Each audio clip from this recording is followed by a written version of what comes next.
I was supposed to be at home that weekend. It was one of those unplanned Saturdays where I ended up at Amaka's house, craving her jollof rice and non-gist. We have been best friends for over 20 years, laughing through heartbreaks, crying through marriages, and somehow raising 5 children between us. Two are in boarding school, one is in university, and the other two have graduated. Amaka is divorced with 3 kids, and I have two. My own husband passed 8 years ago. Our sons, Junior and David, grew up like twins, but life scattered everyone. Junior left for the UK years ago.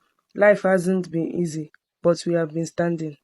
Her house has always felt like mine, so I walked in like I owned it, dropped my bag by the chair, and called out, "Madam, hope you cooked better jollof rice today." Laugh floated from the kitchen. "Come and drink tea first before you insult me." I turned slightly.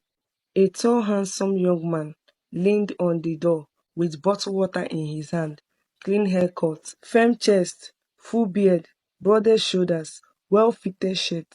I stared, confused for a moment. Amaka called out again, "Junior, please help me bring the nylon on that chair." I froze. "Junior." He walked past me gently. His eyes lingered on mine longer than they should have. "Junior?" I asked, unsure. He smiled slightly. "Yes, ma. Good to see you again." It hit me slowly. The last I saw him, he was a skinny teenager with braces and a full face of acne. Now he stood in front of me, looking like, well, not a child. I smiled politely and turned away, shaking my head. Boys grow, that's all. But behind me, I could feel his eyes. Amaka had gone upstairs to take a call, and I was in her kitchen trying to light the smaller cylinder under the sink. The gas had finished while boiling rice, and I couldn't find a lighter. I bent slightly to reach the cabinet. The kitchen was quiet, too quiet. Then I heard the door open softly behind me. I didn't turn. I just said, "Junior, is there a spare lighter anywhere?" No answer. I straightened up slowly. He was standing by the door, one hand tucked in his pocket and the other one holding a bottle of malt, watching me. The kitchen felt smaller, or maybe I was just suddenly aware of everything. The silence, the heat, the fact that I hadn't even touched up my hair since morning. I cleared my throat. "Are you okay?" He smiled. "Yes, ma." That ma again. But it didn't sound boyish. It sounded playful, like he knew exactly what he was doing. I turned back to the sink. "You are taller now. What are they feeding you in the UK?" He stepped closer. I heard his footsteps, slow, deliberate. "They don't feed us respect," he said quietly. "But I remember how to behave when I want to." I paused. What was that supposed to mean? I turned again. But this time, he was close. Too close.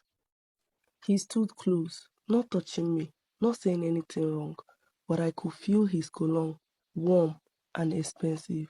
Our eyes met. I forced a laugh. "You are still the same dramatic Junior." He smiled. Maybe, but I'm not a boy anymore, auntie. Then he walked away, just like that, like he didn't just turn the whole kitchen upside down. I stayed here, trying to catch my breath, trying to act normal, but my chest was tight. I looked around. Everything in the kitchen was still the same, but I wasn't the same. I tried to laugh, tried to tell myself it was nothing, but my fingers were shaking. I told myself I was just tired, but tired doesn't feel like this. This was something else. I walked out to the living room. He was sitting on the couch, legs stretched out, phone in his hand, acting like he didn't just throw a bomb at me and walked away. I picked up the phone, pretending to scroll, but I was watching him from the corner of my eyes. The way he sat, the shape of his jaw, his voice when he laughed at something on his phone. It was like I was seeing him for the first time, and that scared me. This wasn't the boy I used to know. This wasn't Amaka's son who used to run around the compound in bossas. This was a man, a confident one, and he knew it. He knew what he was doing. He looked up and caught me staring. I quickly looked away, sweat breaking out my forehead. He smiled. Not the boyish smile I remembered. This one was different. Grown up, confident. I stood up. Let me check the stew, Want me to follow you? he asked, still smiling. No, I said quickly. Too quickly. He laughed. I walked back into the kitchen and leaned against the counter. What the hell is going on? This isn't right. He's Amaka's son. He calls me auntie for God's sake.